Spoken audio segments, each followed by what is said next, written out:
Hey everybody, it's Scott Dillon here from the SAP Cloud Platform team for North America, and I just want to give you a quick teaser video of some of the things we're going to be covering in Wednesday's garage session. So you can see on my screen, I've got in my middle view, I have the UI5 application that we used last time to create some safety incidents. So I've got a responsive display. It works. You can create an incident by pressing the plus, and we get an input form with the camera option to create an incident. But what we also have, and now I'm just going to shut down the, just going to get rid of one of the displays here because it makes the display on the other two a lot clearer.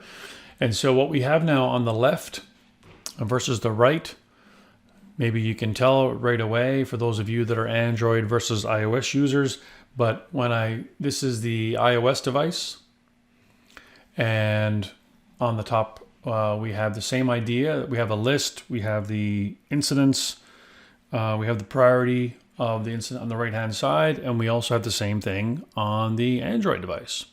So this is referred to, this is our mobile client, the SAP mobile client, and it has basically a config-driven, metadata-driven architecture. So you build an application in a web browser using the tooling that we will show on Wednesday, and you build it once, and then both of the clients on either devices using native script will render that application with zero native programming. So if I just take a peek back here at the Web IDE, minimize this, and let's say I were to go in here and do incident reporting teaser, and then what I need to do at that point is save it and then deploy and activate it. So what'll happen, or what you'll see happen over the course of the session on Wednesday, is that we'll make a few changes, or we'll build this application from scratch, and we'll be making successive changes to build out the application that you see before you. And each time we do that, we'll be creating a new version. So you can see right now I'm on what just scrolled across the screen was version 17. And so what's going to happen now, we should see momentarily a version 18. And what I'm going to do in the meantime is I'm going to put both of the applications on my phone in the background. And this is just almost finished processing here. So the build is complete, and now the build is successful. So now if I go back to here, and the way this works, I start mobile services. Hold on here, put in my password.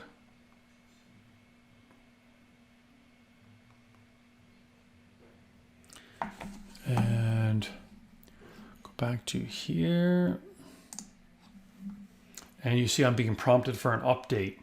So on that application, right away, I'm seeing that. And here I bring it back, same idea. I'll start the Android device, and I should get prompted also for an update. So now it's prompting me, yep, do you want the update? I'll take it. And immediately you see, oops, change it into landscape mode. Immediately you see the change, incident reporting teaser. So there was no need to go to the App Store. No need to trigger, go through that process of getting the update. The mobile services inside of SAP Cloud Platform will prompt you. And you can see the displays are very similar. It's based on the Fury design principles.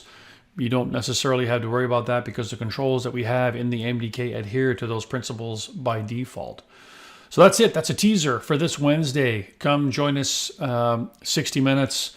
Worst case scenario, you learn something. Best case scenario, you fall in love with the MDK and you build an app. Take care. Bye-bye.